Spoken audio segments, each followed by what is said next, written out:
Welcome to Old Testament Survey, week 4. We are almost to the halfway point of the course, and I just want to give you some important housekeeping advice going into this week. We do have a midterm exam, and that's going to require a proctor. Some of you have been emailing me questions about what qualifies as a proctor, so I want to talk about that. And also set up for a successful exam and discussion this week. This week we're going to be dealing with several of the minor prophets, and our discussion is going to be dealing with Jonah. Jonah is a unique prophetic book in that of all the minor prophets, it contains one line of actual what would be considered a prophetic oracle, one single line. But in that line and in the way that it is rhetorically used within the book, we see we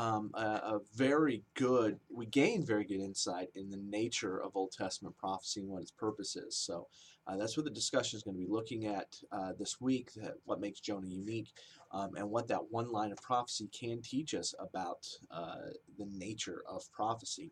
As I said, we have a midterm exam this week that's due by the end of the week. It will be an exam that covers the entirety of what we've studied from week 1 all the way up here. So be studying your notes. The notes that have been provided, of course, doing the reading and reviewing those issues as well. You're going to need to know, show familiarity not only with the notes and the material that are in there, but also from your reading of the books.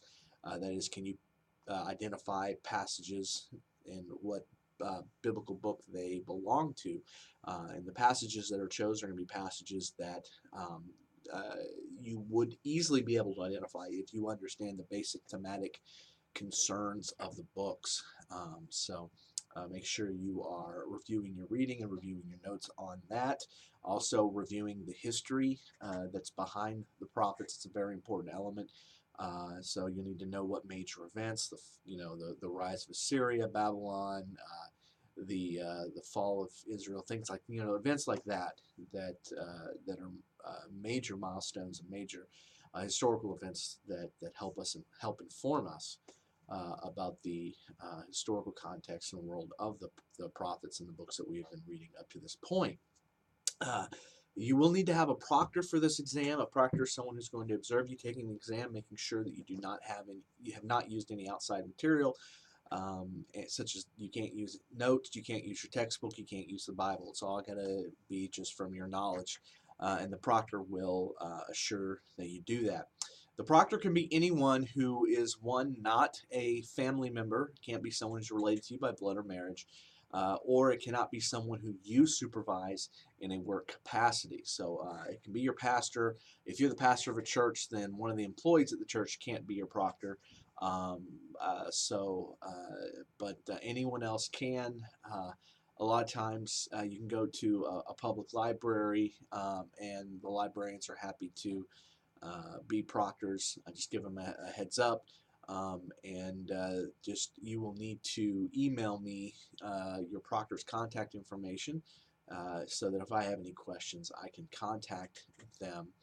I don't foresee any problems here. It's just the proctor is just an accountability tool. Week 4, almost to the halfway point, and you are back into your groups this week for discussions. There was a setting that was set wrong on the discussion last week, and so it kind of got to a big, unwieldy discussion, and I didn't realize it until several people had already posted, so there was nothing I could do. We're back in the smaller groups this week, so the discussion should be much more manageable. And as always, if you have any questions at all, please don't hesitate to ask.